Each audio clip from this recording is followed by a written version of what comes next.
కామారెడ్డి జిల్లా కేంద్రం అశోక్ నగర్ కాలనీలో రోడ్లపై నాటు వేసి వినూత్న నిరసన తెలియజేసిన కాలనీ వాసులు అనంతరం అరకల ప్రభాకర్ యాదవ్ మాట్లాడుతూ అశోక్ నగర్ కాలనీలో ప్రధాన రహదారి అయిన రోడ్డులో గుంతల ప్రాణ సంకటంగా మారాయని ఆరోపించారు. అడిషనల్ కలెక్టర్కు సైతం ఈ మేరకు ఫిర్యాదు చేశామన్నారు.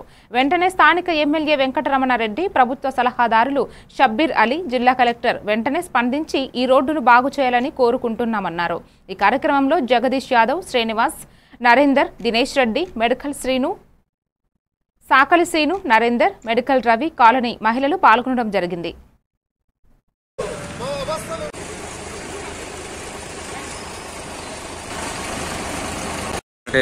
అశోక్ నగర్ కాలనీ రోడ్డు సాధించడం కోసం అందరం కలిసి పార్టీలకు అతీతంగా మరి మాకు జరుగుతున్నటువంటి అవస్థలు, ఇబ్బందులు దృష్టిలో పెట్టుకొని మరి గత 2 సంవత్సరాలుగా ఈ రోడ్డు ఎంత అధ్వానంగా ఉందో మరి ఇప్పటివరకు కూడా అధికారులు కానీ గెలిచినటువంటి ఎమ్మెల్యే 20 నెలలు అయినప్పటికీ కూడా ఇప్పటి వరకు కూడా ఈ రోడ్డు పట్టించుకున్నటువంటి పాపాన అవ్వలేదు.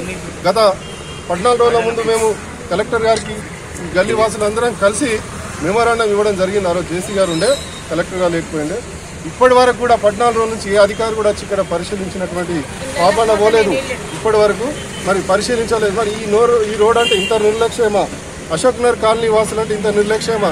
ముఖ్యంగా కామారెడ్డి పట్టణానికి రైల్వే ట్రాక్ అక్కడ ఒక పట్టణం, ఇక్కడ ఒక పట్టణం ఉంది. దీనికి 2 దారులు ఉన్నాయి. ఒకటి కమాండ్ చౌరస్తా, ఇంకోటి అశోక్ నగర్ కాలనీ మెయిన్. ఇది ఎందుకు ముఖ్యంగా అంటే ఇక్కడ నుంచే మనకు కలెక్టర్ ఆఫీసు, ఎస్పీ ఆఫీసు, ఇక్కడ మనకు ఉన్నటువంటి స్థానిక ఎమ్మెల్యే రమణారెడ్డి గారి ఇల్లు, రమణారెడ్డి గారి అసెంబ్లీ ఆఫీసు, ఇక్కడ మదన్ మోహన్ గారి ఎమ్మెల్యే గారి ఇల్లు అశోక్ నగర్లో ఉంటుంది. అట్లాగే జిల్లా అధికారులంతా కూడా ఈ రోడ్ నుంచే వెళ్తారు. ముఖ్యంగా ఈ రైల్వే సంబంధించిన గూడ్స్ బండ్లు కూడా ఈ రోడ్ నుంచే వెళ్లడం వల్ల చాలా ఇబ్బందులు అవుతున్నాయి. మరి ఇంతమంది ప్రజలకు అవసరం ఉన్నటువంటి ఈ రోడ్ని ఇంత నిర్లక్ష్యం చేయడం అనేది చాలా ఇబ్బందికరం. ఎందుకంటే ఇక్కడ మరి అధికారికంగా ఎమ్మెల్యే గారిని గెలిపించుకోవడం జరిగింది.